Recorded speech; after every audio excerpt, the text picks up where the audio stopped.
안녕하세요. 여러분의 뼈 건강을 지키는 25년차 정형외과 의사 배미정입니다. 최근 저에게 안타까운 소식을 전해주신 환자분이 계십니다. 바로 82세 김일분 할머니셨어요. 평소에도 아주 정정하셨고 동네에서도 인사성이 밝기로 유명하셨죠. 그런데 며칠 전 아파트 계단에서 발을 헛디뎌 넘어지시는 사고를 당하셨고 많이 아프셨겠다 싶었죠. 하지만 정말 놀라운 건 그 다음이었습니다.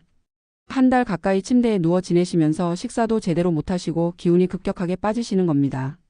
가족분들은 이전과는 완전히 다른 할머니의 모습에 너무나 안타까워하셨습니다. 처음에는 단순한 낙상 사고라고 생각했습니다. 하지만 며칠 후 할머니의 엑스레이 사진을 다시 보던 중 저는 간과할 수 없는 사실을 발견했습니다. 넘어져서 뼈가 부러진 게 아니라 뼈가 먼저 심하게 약해져서 넘어지신 거였어요. 할머니의 뼈는 이미 심각하게 약해져 있었던 거죠. 이처럼 골다공증은 누구에게나 예고 없이 찾아올 수 있는 무서운 질환입니다. 골다공증은 소리 없는 뼈 도둑과 같습니다. 오늘 제가 들려드리는 이야기는 단순한 의학 정보가 아니라 여러분과 여러분의 가족의 건강을 지키는데 매우 중요한 내용이 될 수 있습니다. 부디 구독과 좋아요를 꼭 눌러주시고 영상 끝까지 집중해서 시청해주세요. 넘어지기 전에 내 뼈를 튼튼하게 만드는 방법 지금 바로 시작합니다. 자, 그렇다면 골다공증이란 정확히 무엇을 의미하는 걸까요? 골다공증은 뼈의 밀도와 강도가 점차 약해져서 작은 충격에도 쉽게 부러질 수 있는 상태를 말합니다. 앞서 말씀드린 김할머니처럼 대부분 특별한 통증이나 증상이 없어 더욱 위험합니다. 많은 분들이 골절이 발생하고 나서야 비로소 골다공증을 인지하게 되시죠. 골절이 주로 발생하는 부위는 척추, 고관절, 손목입니다. 특히 고관절 골절은 한번 발생하면 오랫동안 회복이 어렵고 거동이 불편해져 삶의 질이 크게 떨어집니다. 김할머니께서도 지금 사고 이후 한 달이 다 돼가는데도 거동이 어려워 힘들어하고 계십니다. 처음 3주는 꼼짝없이 누워만 계셨고요. 자, 그렇다면 지금 내 뼈 건강 상태는 어떻게 확인할 수 있을까요? 병원에서 골다공증 검사를 받으시면 T-스코어라는 숫자를 확인하실 수 있습니다. 이 수치는 같은 연령대 건강한 사람의 뼈 밀도와 비교했을 때 내 뼈 밀도가 얼마나 차이가 나는지를 나타냅니다. -1.0 이상 정상. -1.0에서 -2.5는 골감소 중 주의가 필요한 단계입니다. -2.5 이하는 골다공증으로 진단되며 적극적인 관리와 치료가 필요합니다. 만약 여러분의 T스코어가 -2.5 이하라면 이미 골다공증으로 진단됩니다. 이 수치는 여러분의 뼈가 얼마나 위험한 상태인지를 알려주는 중요한 지표입니다. 김할머니의 사례를 통해 골다공증의 심각성을 다시 한번 깨닫고 더 많은 분들께 이 질환의 예방과 관리의 중요성을 알려드리고자 합니다. 그렇다면 뼈를 튼튼하게 하는 3가지 핵심 영양소에는 어떤 것들이 있을까요? 이것만 잘 기억하셔도 뼈 걱정은 안 하셔도 됩니다.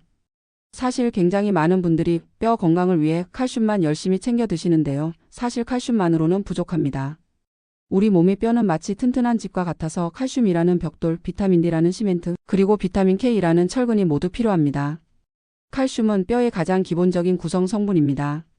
비타민 D는 칼슘이 우리 몸에 잘 흡수되도록 도와주는 역할을 하기 때문에 햇볕을 충분히 쬐는 것이 중요하며 부족하다면 보충제를 고려해야 합니다.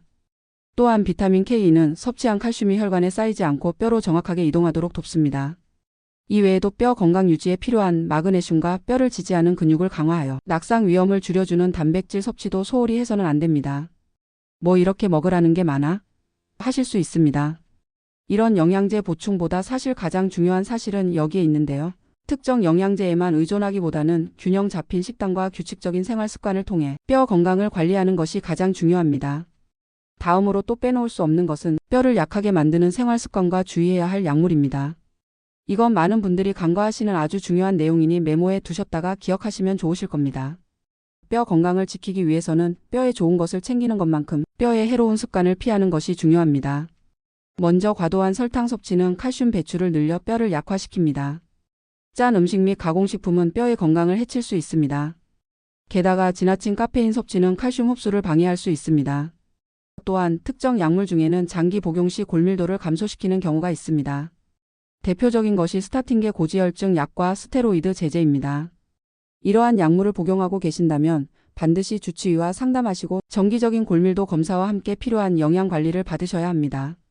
자, 이제 마지막으로 빼놓을 수 없는 뼈를 튼튼하게 만드는 운동법을 설명드리려고 합니다. 운동은 뼈를 튼튼하게 만드는데 아주 효과적인 방법입니다. 근데 제대로 하는 방법을 모르시면 영 소용이 없지요. 여러 운동 중에서도 골다공증에는 특히 뼈에 무게가 실리는 체중 부하 운동이 골밀도 유지에 큰 도움이 됩니다. 예를 들어 빠르게 걷기, 계단 오르기, 가벼운 점프, 한 발로 서기 등이 좋은 운동입니다.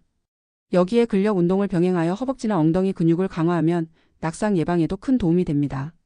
스쿼트나 플랭크 같은 운동은 집에서도 충분히 하실 수 있는 운동이니 꾸준히 해보시는 것을 추천합니다. 최근 연구에서는 엉덩이 근육이 약해지면 치매 위험이 높아질 수 있다는 흥미로운 결과도 있습니다. 뼈와 근육을 튼튼하게 만드는 운동이 곧 내 건강까지 지켜주는 셈입니다. 자, 아까도 말씀드린 것처럼 골다공증은 소리 없이 찾아와 우리의 삶의 질을 크게 떨어뜨릴 수 있는 질환입니다. 오늘 제가 말씀드린 김할머니의 사례를 통해 골다공증이 더 이상 남의 이야기가 아닐 수 있다는 것을 기억하셨으면 합니다. 넘어지기 전에, 뼈가 부러지기 전에 지금부터 적극적으로 뼈 건강을 관리하세요. 자, 오늘 저랑 약속 하나 하시죠. 첫째, 정기적인 골밀도 검사를 받으세요. 저도 의사지만 작년 폐경을 겪으면서 골밀도 검사를 시작했습니다. 둘째, 칼슘, 비타민 D, 단백질 등 뼈에 좋은 영양소를 충분히 섭취하세요. 셋째, 매일 20분 이상 걷기, 근력 운동 등 뼈에 자극을 주는 운동을 꾸준히 하세요. 특히 폐경 이후 여성분들, 특정 약물을 복용하고 계신 분들, 그리고 평소 체중이 적고 근육량이 부족한 분들은 더욱 주의를 기울이셔야 합니다.